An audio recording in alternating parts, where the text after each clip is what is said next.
Hello,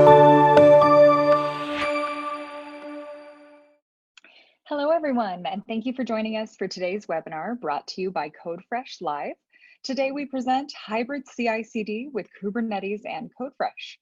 Our presenter today is Guy Salton, Solution Architect for Codefresh, and he's going to show you how you can include secure and remote services in your CI/CD pipelines without compromising security and without opening firewall ports. We will be taking your questions throughout the session, but please remember to submit them using the Q&A button on your Zoom toolbar rather than in the chat so we can keep better track of them, and then we'll address them at the end of the presentation. This session is being recorded, and a link to the recording will be sent to you by the end of the week. Lastly, please remember to reference codefresh.io/events for upcoming webinars as we have fresh and informative webinars for you several times a month. So that's it for the housekeeping items. With that, I will hand it over to Guy to start the presentation. Thanks, Taryn. I hope everybody can hear me well. Welcome everybody to this webinar. And today, as Taryn mentioned, we're going to speak about hybrid CI/CD with Codefresh and Kubernetes. And before we start talking about hybrid CI/CD, we'll just briefly talk about what is CI/CD and why do we even need to run behind firewall. So my name is Guy Salton. I'm a solutions architect here in Codefresh. So I usually help with technical demonstrations and installations, onboarding over customers, etc. You have my email address down here. So if you have any questions during the webinar or after the webinar, feel free to send me an email and I'll try to get back to you as soon as I can. So as I mentioned, we're going to talk about CI/CD behind the firewall. And why would we need CI/CD behind the firewall? So you see the three main reasons right here. So many times when you run CI/CD pipelines, you need to access some internal assets. Like let's say you have a Docker registry that you need to access, and this Docker registry is behind some firewall. Or you have a Kubernetes cluster that is behind a firewall, or it's an on-premise Kubernetes cluster, or you have a Git repository that is behind the firewall and you need to clone this Git repository in order to build your application. So that's some of the reasons, but let's just go back for a second and talk generally about what is continuous integration, continuous delivery, so we're all on the same page here. And don't worry, I'll do this very briefly because I assume that most of you are familiar with CI/CD, but in general, CI is the part where we clone our code, we create branches, we create our feature branches, we then run our builds, we run our unit tests, and we then maybe perform some code reviews, and then finally we create a package. And then we move to the CD part where we then deploy this package as a release to our production environment or to any other environments. So this is the CI part, this is the CD part. And then after we understood what is CI/CD, let's then talk about why hybrid and what is hybrid. So we mentioned this at the very beginning, but quickly going over this again. So we said that for the CI part, CI usually contains things like cloning a Git repository, right? Then maybe building a Docker image for our application and then pushing this image to some Docker registry that we have and things like that. And finally, the CD part, we would like to deploy our Docker image or any other package to some cluster, so some environment. It can be a staging environment or a production environment.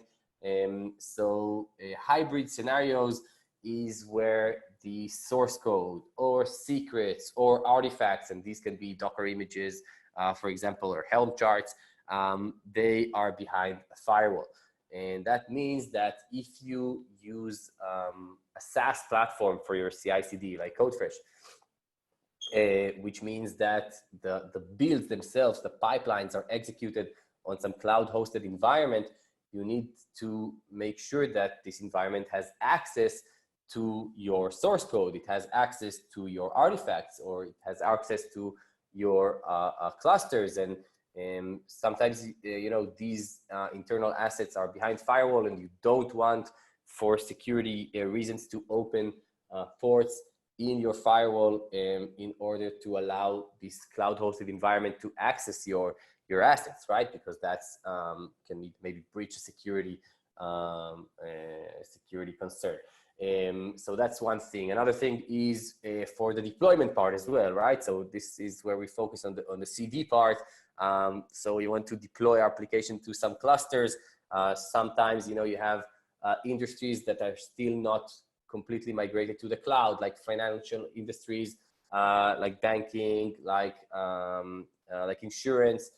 So sometimes they run on-prem data centers, and these on-prem data centers are not open to the internet, or they run on private clouds, on VPCs, on closed environments, as well as also clusters that are only intermittently connected. So these are some of these scenarios. So what would we do, and why, and which customers do need those hybrid scenarios? So these are customers that want both of these three things. So both the scalability to use Kubernetes, but they also require the security. So they need access to these internal assets behind the firewall. And they also don't want to manage and maintain their whole platform. They do want to use SaaS, but they want this additional layer of security. So for that, we created the hybrid runner. We also refer to as the Codefresh runner. And this is a solution to help exactly with these scenarios. So what that means, so Codefresh, as I mentioned at the beginning, is like a standard offering of Codefresh is a SaaS platform, cloud hosted platform for CI/CD that makes it very easy to create pipelines, run pipelines, and by default, when you create pipelines on Codefresh and you run them, they will be executed on some cloud hosted environment. And this is not secure enough for some customers, as I mentioned, because they would need to access some internal assets. So instead of opening firewall ports to allow Codefresh access to your internal assets, a more secure solution would be to use this runner. So how does this runner work? So let's say you have the public internet, right? And this is where the backend of the Codefresh application, most of the application runs on the cloud, right? So this is the SaaS platform, and this is your firewall. You can install this runner on your internal Kubernetes cluster, and it runs as just a pod in your cluster. And the good thing about the design, the architecture of this agent is that it doesn't require any inbound ports. It works on polling mechanism. So the agent that sits here, it's installed on your Kubernetes cluster inside the firewall, and it only needs outbound connectivity to Codefresh, to the cloud, to the public internet, and it will just keep asking Codefresh for work, right? So it will just send outbound connections and requests and ask Codefresh if there are any jobs for it to do. And once some pipeline is triggered in Codefresh, once some CI build wants to run and it's set to run on this agent, then Codefresh will simply respond to this request with, yes, I have a job for you to do, and that's running this build, right? And then the agent will pass this job to the runner, and the runner would then execute the pipeline, and the pipeline can perform all kinds of popular actions that you can think of within CI, like cloning a Git repository, which is a secure Git repository. It can be GitHub Enterprise that is installed on the same network. It can be Bitbucket server. It can be GitLab on-premise. And so Codefresh supports all of these different Git providers. It can be that maybe your CI build will need to access secure database that is also inside your firewall. And it might also need to access some secure registry. So let's say you have a Docker registry that is also behind the firewall, like an Artifactory or a Nexus registry, etc. And then the runner would be able to access it, as well as the Git repositories and the database, as they are all in the same, inside the same firewall, right? So some of the characteristics of this runner, as we already mentioned, is that it runs on Kubernetes, so you can install it on any Kubernetes cluster.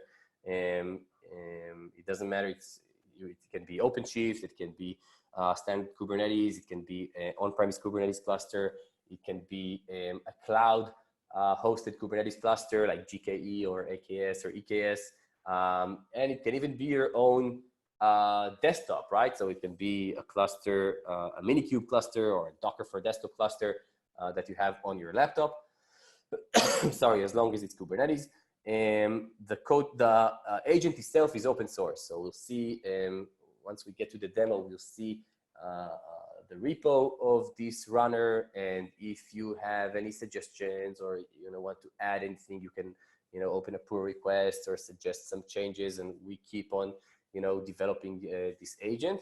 It requires only unidirectional communication. So as I mentioned, only outbound communication to the public internet, which is great because you don't need to open any inbound ports in your firewall, which makes it much more secure.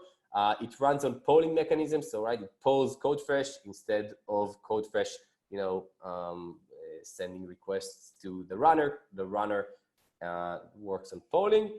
So that's some of the characteristics. So let's see how it will work inside of Codefresh. So we'll go some of these slides, but then of course we'll jump into a demo and we'll show you live how to install this runner and how to execute pipelines running on this runner. So once you install this agent on your Kubernetes cluster, if you're already familiar with Codefresh, in the pipeline configuration, you'll be able to go to the settings, and then you have the runtime configuration inside your settings. And for those of you who are not familiar with Codefresh, don't worry about it.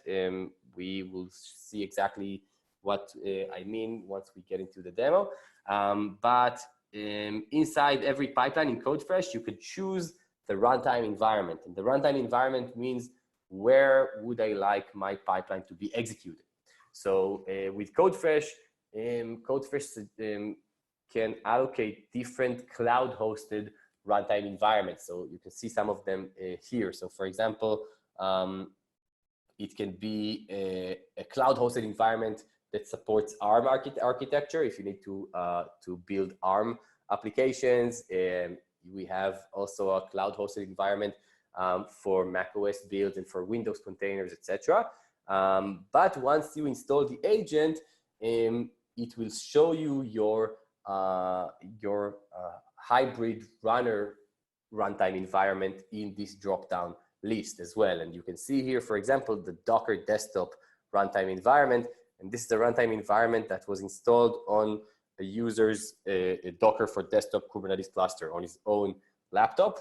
And then you'll be able to simply choose this runtime environment and then execute the pipeline, and the pipeline will be executed on his own cluster, on his own laptop, and it can be, of course, behind the firewall. So with this approach, you can install multiple hybrid runners. You can have one running on your laptop. You can have one running on some data center on a Kubernetes cluster. You can have one running on, let's say, GKE or AKS or EKS inside a VPC. And then you can select different pipelines to run on different environments.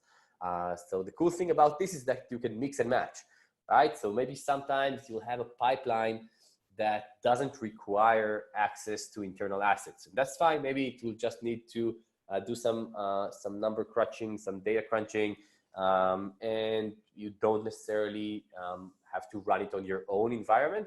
So in that case, you can choose a Codefresh cloud-hosted environment to run this pipeline. However, maybe you have another pipeline that does need to access some Git repository that you have behind the firewall, or needs to deploy to a Kubernetes cluster that is an on-premise cluster, or needs to pull images or push images to a Docker registry that is behind the firewall. In this case, this specific pipeline, you can choose the runtime environment that is running inside the same network under the same firewall as your internal assets. So this way you have full control on your pipeline environment location. So you can decide which pipelines you want to run, as I mentioned, on some SaaS cloud-based environments, and which pipelines you want to run on your on-premise data center or on your own Google account clusters inside of VPC or your AWS cloud clusters. And so that's for different locations, right? Going back to this, so let's say you have one cluster running in the US and another one running in Asia or in Europe, then you can mix and match based on the location. And you can also mix and match based on the architecture. So as I mentioned, we as Codefresh can provide your account with runtime environments that support different architecture. Like let's say you want to build some IoT application that needs ARM, then you can run some pipeline on ARM. But let's say you also have like a legacy application running on Windows on some on-premise data center, then you can run it on your on-premise data center. And you can run, of course, some Linux environments. Some of them can be cloud, some of them can be SaaS. So you can completely mix and match. So we got into the demo part. And as for the demo, I'll show you a few things. The first thing that we'll see is how to install the runner on a Docker for desktop Kubernetes cluster. And the process of installing the runner is exactly the same for every cluster. So, but we'll just do it now live on my laptop. But I'll also show you a runner that I installed earlier on an AKS cluster that I have in Azure. But basically just reminding you how it will look like. So Codefresh itself, the application itself is a SaaS application. It's hosted in the cloud, but we will take our own Kubernetes cluster, in this case, a Docker for desktop Kubernetes cluster running on my laptop, on my Mac, and install the runner. And with the installation, and we'll see exactly how this works, I will authenticate to my Codefresh account using my Codefresh CLI. So the runner will then show up in my Codefresh account and it will be able to run my builds. So let's get down to business. Just to show you how this looks like in our documentation. So you can go ahead and do this yourselves after the demo, after the webinar. So if you go to codefresh.io/docs and you scroll down here, and this would be under our enterprise features, you'll see the Codefresh runner. So you can click on the Codefresh runner and it explains everything that you need to know about the runner itself. Just so you know, as I mentioned, the runner itself is open source. So we can go and click on this link and it will show us the repository for the runner, and I can see all the source code. So this project is called Venona. And I can scroll down, and in the README section, I have the prerequisites. So basically, we just need a Kubernetes cluster that is of Kube version 1.10 or higher. There is also an option to install it on older versions, but the process is just a bit different. You can click here to see that. You need disk size of at least 50 gigabytes per node, and you need your Codefresh CLI to authenticate into Codefresh. So to download the binary of Venona, you can either do it with Homebrew if you're using Mac, or you can just go and download the binaries manually. I already did that. So as for the process itself, and we can see it also when going back here, is first we'll have to make sure that we have the Codefresh CLI installed and authenticated to my Codefresh account. So we can run this command, the Codefresh get pipelines command. So I can open the terminal and run Codefresh get pipelines, and I can see my pipelines, which is great. So I see that I am authenticated to my Codefresh account. Now we can go ahead, and again, this I already did, downloading the runner itself, which is just a CLI.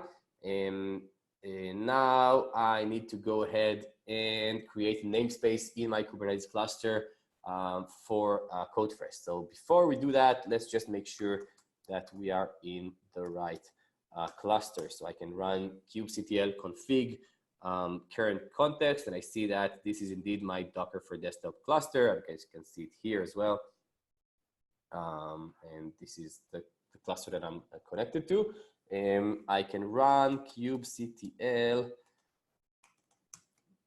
get namespaces just to see the namespaces that I have on this cluster. And I have some namespaces here, but none of them is related to Codefresh. So we can go ahead and create the namespace that we need for the runner. So I can just go and copy this command and paste it here. And we created a new namespace called Codefresh Runtime. So if I now run the kubectl get namespace command again, I see that I have the Codefresh Runtime here. And obviously it's empty, right? So I can just to verify, I can run kubectl get pods -n Codefresh Runtime, and there's currently no resources in the Codefresh Runtime namespace, right? Because we obviously just created it. Now, as for the installation itself, I can simply run the Vinona install command with the kube namespace passing on the Codefresh Runtime namespace that I just created. So I can copy this command and run it, and this is installing Vinona on my cluster. I can, just to verify that the installation went successfully, I can run Vinona status. And I see that I have two Vinona instances, right? This is some EKS installation that I did a couple of weeks ago. And I see that I have a last message here saying all good. So this is another runtime environment that I created on an EKS cluster that I have. And this is the Docker for desktop one that we just created together. So it takes a minute or two for the message to report back. Maybe it's ready now. Well, not yet, but we should already see it in our account.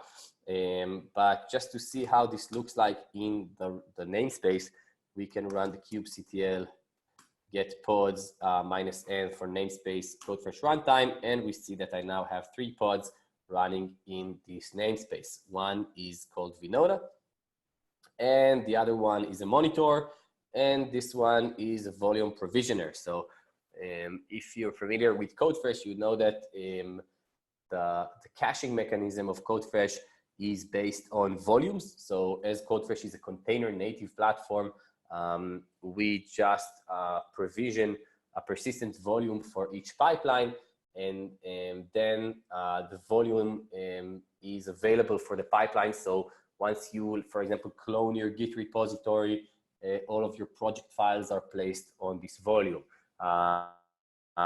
If you then download some dependencies for your application, like Node modules or Go modules, these will be also placed on the volume, and then you can easily access each of these files from any subsequent steps, because each step has access to the volume. So this makes it very easy to cache between steps, but this is also true for caching between subsequent executions of the same pipeline, because this volume is persistent for each pipeline. Then let's say I download some dependencies, these will be placed on the volume, and the next time I run the pipeline, if nothing changed in my dependencies, then it will just cache them from the volume, and it won't have to download them again. So that can speed up my pipeline significantly. Now let's go to Codefresh. And for those who haven't seen it before, so welcome to Codefresh. You can, by the way, for those who don't have a Codefresh account, you can just go to codefresh.io and sign up for a free account. Once you sign up, it will automatically generate an account for you. And this is how the Codefresh platform looks like. So you have the sidebar here on the right-hand side, showing you your different projects and pipelines and builds. and steps, etc., as well as other features that we might get to as part of this demo. And under each project, now we're seeing the project, right? You can create different pipelines, right? So I can go and click on my demo project. And we should have, yeah, we can click on one of the pipelines here, for example. Right. So here, I won't go over everything here because that's not really the focus of this webinar, but basically just so you see, a pipeline is created using a declarative YAML, and this YAML file can either be built inline like I did here, or it can be pulled from my Git repository. And to build pipelines is pretty easy in Codefresh because you don't have to really write custom scripts and bash scripts and stuff for each of the steps. We have predefined steps that you can just drag and drop right here. So for popular actions in CI/CD. So in this pipeline, I'm going to run 4 steps. One is cloning my Git repository that I have in GitHub. Then I'm going to build a Docker image that I have in my Docker file in my Git repository. I'm going to build an image. I'm going to push this image to my ECR registry. And finally, I'm going to deploy my, my application to an EKS cluster. Now, for the focus of this webinar, what I want to focus on is where this pipeline will be executed. So if I go to settings, I go to runtime, this is where I choose the runtime environment for my pipeline. So you see that I have a Linux runtime environment here, right? And I have an ARM runtime environment here, and I have an OS X, that's for Mac OS builds, environment here, and I have the Docker for desktop one, which is a new one. This is the one that we just installed together. Now, just to show you the difference, if I choose this system Linux runtime environment that is provided for our free users, this is a cloud hosted environment, you see that once I choose it, I can't really control the resources that will be allocated to my build because this is not my own environment. This is a cloud hosted runtime environment. However, if I go and choose the Docker for desktop runtime environment, then this pops up and I can change the amount of CPU and memory that will be allocated to my build, as this will be running on my own environment. In fact, on my own laptop. So we can now save this pipeline and go back to the workflow. And actually, this pipeline is connected to my Git trigger. Let's just see that the trigger is enabled. I see that it is enabled, and I can go and verify it. So in Codefresh, you can create different triggers. So things like cron triggers, obviously, but also Git triggers. And here I just set a trigger that every time there's a commit to my master branch in my application, it will trigger the pipeline, and I can go and see my actual application. So this is just some very simple Go web server application that I created for demos. And you have a Docker file here, and you can just see and run it. And it's super simple. What it will do is simply paste and output this string on the endpoint of the web server. And I have a Docker file for it right here, right? So it's a multi-stage Docker file. And just to trigger my applications and show you how this will, how like a live execution of a pipeline will look like on my own laptop, let's just go here and make some small change to my application. So let's just add running on my laptop, right? And I can then commit my changes. And if I then go back to Codefresh and I click on builds, I see that a new build has just started, right? And this is how execution will look like. Now I can go and let's see this simultaneously. Let's clear the IDE here. But if I now go to see the pods of my pipeline, I see that a new pod has just started 11 seconds ago, right? And this is a dint pod. So this is where all of my steps will run. And I can now go and do kubectl exec -it to enter into my dint pod and then run docker ps. And I see the containers that I've now created. So I can just do, let's do clear here, and then do watch on docker ps. And you'll see that now it's cloning my repo. It's now building my Docker image. And I see that there is a container called CF Docker Builder that is running. And this is the one that is now in charge of building my Docker image, right? And I can see that this is what's running now live here. And once this build step is completed, we will see that it will then move to push my Docker image that was just built into my ECR Docker registry. And this is where this container will be terminated and a new container will be created, a container called CF Docker Pusher, right? So that's what's just happened here. So there's the container logger that keeps being live. And now a new one should run, and that's the puller. So it's going to pull an image for pushing my Docker image into ECR, and now it's doing that. And it will then finally go and deploy my application. So you see the whole thing is running on my own cluster, in this case on my own laptop. But I still enjoy the advantages of using a SaaS platform. So, you know, I can just log in from wherever I want, and all the user management and all the UI of the application and all of that is still hosted in the cloud. And that's great because if now Codefresh releases, you know, new features or add improvements or stuff like that, then I enjoy them and I get them to my account seamlessly. But the actual execution of the pipeline can run on my own environments, and it can run behind the firewall. So this was an example of running on my own laptop. Now, if I change an account, let me just show you another runtime environment that I created. So I can add a different account that I'm using, and I can click on some example in this account and select the settings. Here I see another runtime environment that is called EKS, right? So this is also another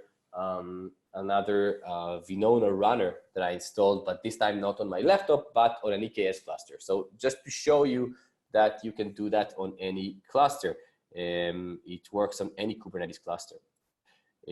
So going back here, right, if I now do kubectl get pods on the runtime, you see that the dint pod that was created was terminated, and I have my 3 original pods running. So every time a new pipeline will start, it will then start this dint pod. And for those who are not familiar with dint is Docker in Docker.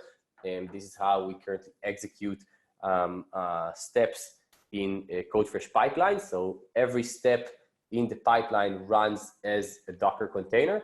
So what we do is we spin up a pod that is of type dint. So it can then inside start new containers for each of the steps. And once a step is terminated, and then the container for this step will be terminated, and a new container for the new step will initiate.